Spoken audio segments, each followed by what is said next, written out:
Bismillahirrahmanirrahim. Assalamualaikum warahmatullahi wabarakatuh. Pandemi COVID-19 memberikan dampak yang besar bagi kehidupan manusia.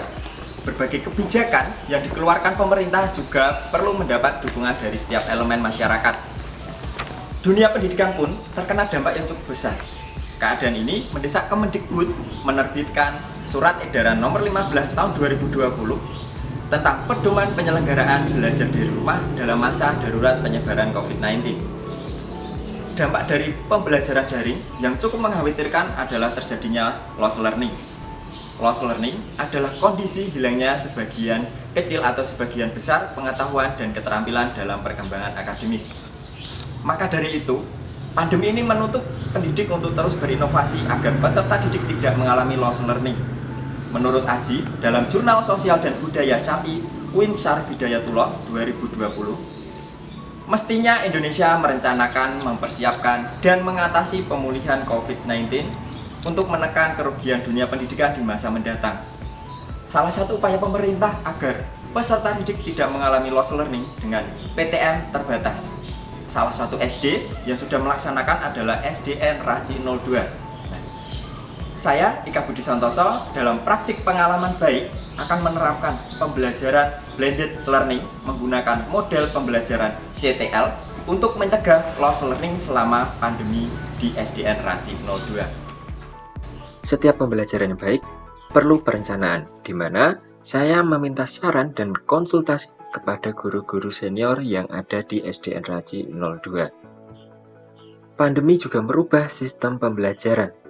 Blended learning secara sederhana dapat dikatakan bahwa pembelajaran yang mengkombinasikan antara tatap muka dan pembelajaran daring. Maka dari itu, pembelajaran ini membutuhkan peran aktif orang tua untuk mendampingi putra-putrinya. Pada pelaksanaan pembelajaran, komunikasi dilakukan secara dua arah. Peserta didik yang melakukan tatap muka dan Zoom meeting tetap dapat berinteraksi dan menerima pembelajaran dengan baik. Media pendukung yang digunakan untuk pembelajaran adalah LCD proyektor. Sehingga peserta didik yang melakukan tatap muka maupun daring dapat menerima pembelajaran yang sama dan dalam waktu yang sama. Pengkondisian kelas dilakukan dengan cara memposisikan kamera menghadap guru.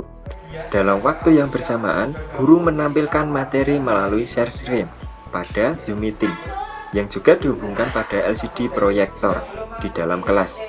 Sehingga baik peserta didik yang belajar secara online dan offline dapat menerima perlakuan yang sama selama pembelajaran.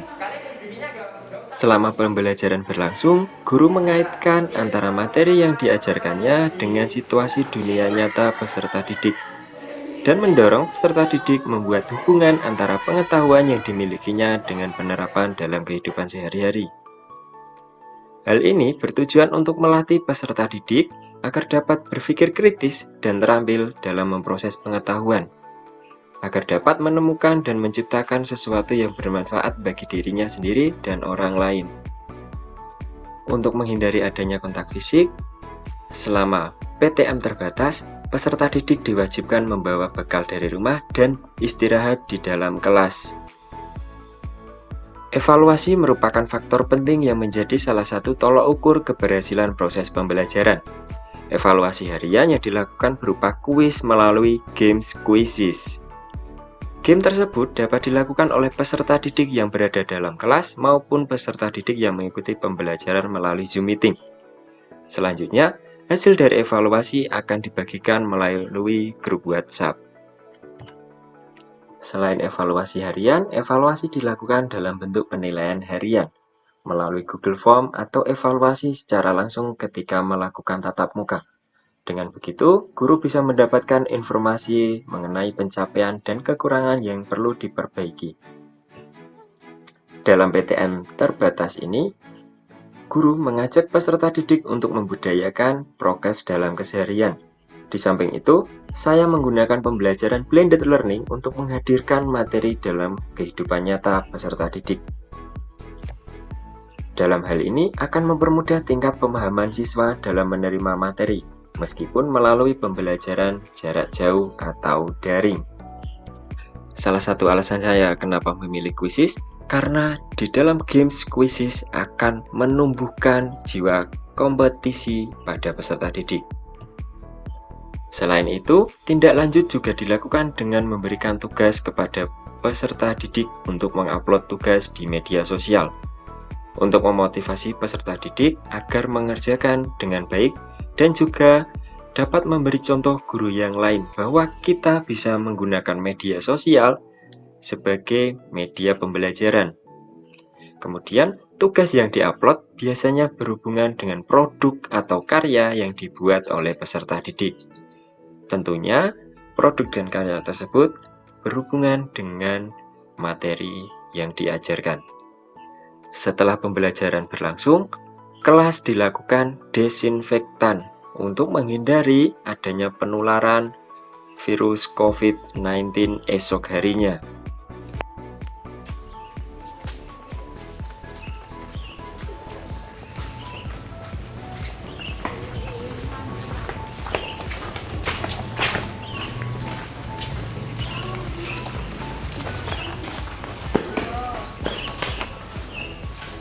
Albert Einstein pernah berkata, semua orang jenius, tapi jika kita menilai seekor ikan dari kemampuannya memanjat pohon, ia akan menjalani hidupnya dengan percaya bahwa dia bodoh. Maka dari itu, sebagai seorang pendidik, kita diharapkan mampu memfasilitasi dan memotivasi peserta didik agar mereka percaya diri bahwa mereka bisa dan mampu menjadi seseorang yang lebih bermanfaat serta diperhitungkan oleh orang lain. Saya Eka Budi Santoso dari SDN Ranci 02 dalam praktik pengalaman baik. Semoga bermanfaat. Terima kasih. Wassalamualaikum warahmatullahi wabarakatuh.